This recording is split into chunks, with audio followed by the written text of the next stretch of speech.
Halo Boy, kami dari kelompok 3, di mana kami membuat sistem informasi dengan judul SDG, yaitu Sembalun dalam Genggaman. Nah, perkenalkan. Halo Boy, kami dari kelompok 3, di sini membawakan judul sistem informasi, yaitu SDG, di mana artinya adalah Sembalun dalam Genggaman. Perkenalkan, nama saya Iputu Raditya Satya Kaswadana. Watashi Uzumaki Muhammad Alfredo. Nama saya Divo Surping. Nama saya Raffi Farin Karyansa. Saya Zafwa Abdurrosyid, dan selamat menyaksikan video yang telah kami buat. Sebelumnya perkenalkan kami dari kelompok 3, di mana di sini sistem informasi kami adalah SDG atau Sembalun dalam Genggaman. Nah, di sini anggota kelompok kami terdiri dari saya, Iputu Raditya Satya Kaswadana, kemudian ada Muhammad Alvin Ridho, kemudian yang ketiga Pradiva Wiyuda Maheswara, yang keempat ada Rafli Fahrin Kardiansyah, terus yang terakhir ada Zafa Ambia Rashid. Kemudian masuk di sini alasan kami memilih Sembalun sebagai tujuan sistem informasi kami karena Sembalun ini merupakan kawasan wisata yang terletak di Kabupaten Lombok Timur, di mana Sembalun ini merupakan salah satu objek pariwisata yang terkenal di Lombok. Salah satu contoh tempatnya itu adalah Gerbang Rinjani, di mana sering didatangi oleh para pendaki yang ingin mendaki Gunung Rinjani. Kemudian selain itu juga masih ada tempat wisata lain yang mungkin masih belum terlalu diketahui oleh banyak wisatawan seperti Sawah Sembalun, Taman Suga Rinjani, Pusuk Sembalun, Sejang Glamping, air terjun Dewi Selendang, ada tempat wisata lainnya yang masih belum tereksplor. Kemudian di sini masuk ke bagian yang pertama yaitu flow map, di mana ketika di sini masih menggunakan sistem lama atau metode offline. Ketika pengunjung datang ke tempat wisata, pengunjung harus mendatangi loket untuk membeli sebuah tiket. Kemudian tiket akan diberikan oleh petugas setelah pengunjung melakukan pembayaran dan pengunjung baru bisa masuk setelah menerima tiket tersebut. Dengan adanya sistem informasi SDG ini, wisatawan dapat melakukan reservasi tiket ataupun melihat informasi mengenai objek wisata melalui online atau melalui website. Di mana di sini pengunjung hanya perlu mencari nama web kami yaitu SDG atau Sembalun dalam Genggaman.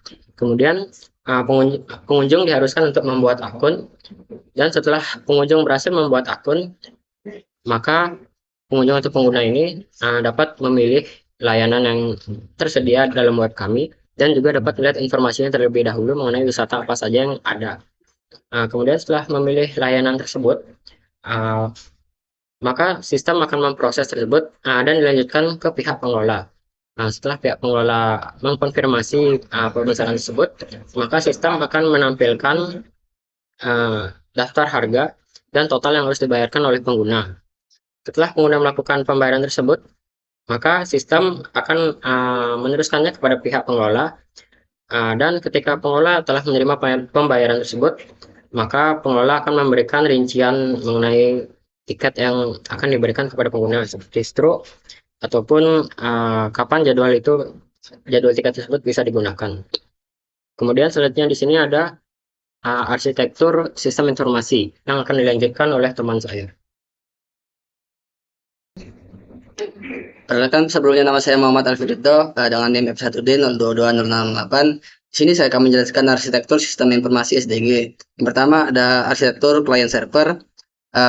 Arsitektur client server ini merupakan suatu model dalam teknologi informasi yang digunakan untuk mengorganisasi dan memfasilitasi komunikasi antara perangkat lunak dengan server.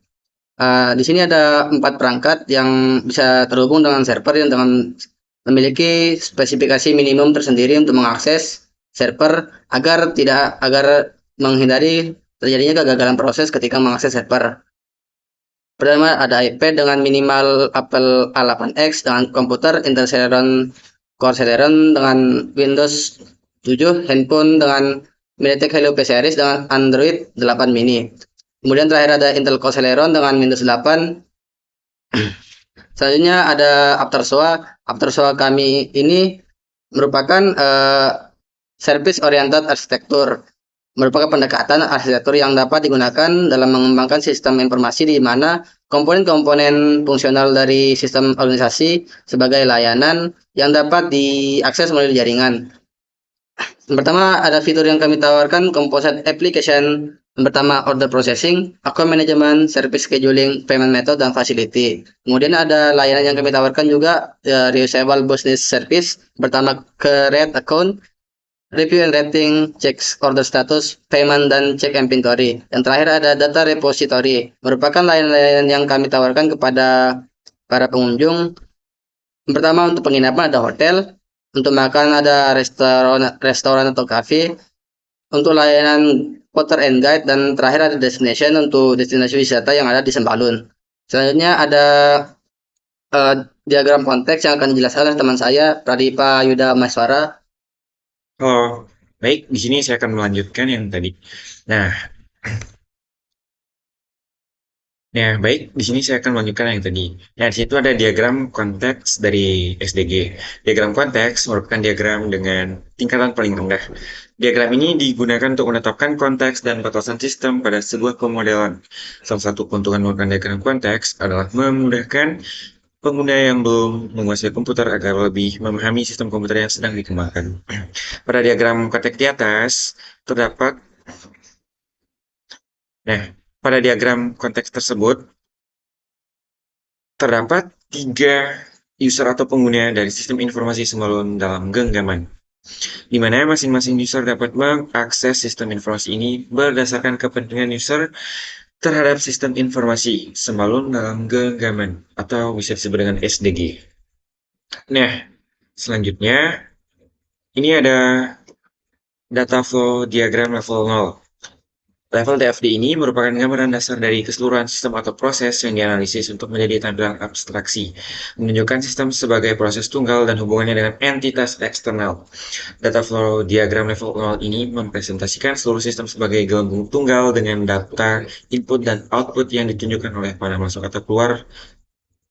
Nah, selanjutnya sini ada data flow diagram level 0. Level DFD ini merupakan gambaran dasar dari keseluruhan sistem atau proses yang dianalisis atau dimodelkan.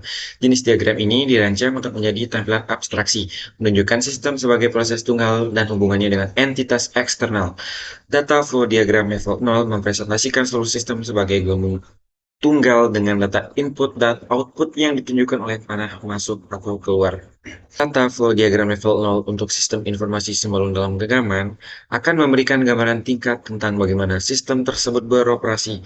Ini akan mencakup entitas-entitas seperti pengelola sistem, metode pembayaran, manajemen akun, fasilitas, jadwal layanan, pemrosesan pesanan, serta pengunjung, pengelola, dan admin sebagai pengguna atau user-nya. Nah, sekian penjelasan saya yang akan dilanjutkan oleh teman saya Zafar Ambia Rashid. Oke, selanjutnya ada data flow diagram level 1. DFD level 1 merupakan lanjutan dari diagram level 0, karena setiap proses yang berjalan akan diperinci pada tingkatan ini sehingga proses utama akan dipecah menjadi sub-sub proses yang lebih kecil lagi. DFD level 1 ini bertujuan untuk memberikan pandangan mengenai keseluruhan sistem dengan lebih mendalam. Pada DFD level 1 ini terdapat 3 proses dari hasil pembacaan DFD yang ada di level 0, yaitu input data, validasi, dan login. Dalam proses ini, setiap pengguna harus menginput data diri untuk mendapatkan hak akses sistem informasi Sembalun dalam genggaman atau SDG. Selain itu, untuk login pengguna hanya perlu memasukkan username dan password. Selanjutnya akan disampaikan oleh teman saya, Rapli. Di sini saya akan menjelaskan metode pengembangan apa yang dipakai dalam sistem informasi SDG ini. Metode pengembangannya ini menggunakan metode Agile Development Scrum. Metode Agile Development khususnya Scrum adalah pendekatan pengembangan perangkat lunak yang menonjolkan fleksibilitas, kolaborasi tim, dan adaptasi terhadap perubahan. Metode ini cocok proyek jangka pendek karena memungkinkan keputusan cepat dan berkualitas tinggi. Scrum sebagai kerangka kerja utama dalam Agile melibatkan sprint, produk backlog, tim Scrum, pertemuan harian, evaluasi sprint, dan peningkatan proses. Ini membantu tim fokus pada hasil dalam periode waktu tertentu, fleksibilitas dalam menghadapi perubahan, dan kolaborasi erat. Dalam sistem informasi SDG, elemen-elemen kunci dalam produk backlog mencakup order processing, account management, service scheduling, payment method, dan facility management. Estimasi waktu untuk menyelesaikan setiap elemen sekitar 2 minggu, meskipun itu bisa berubah.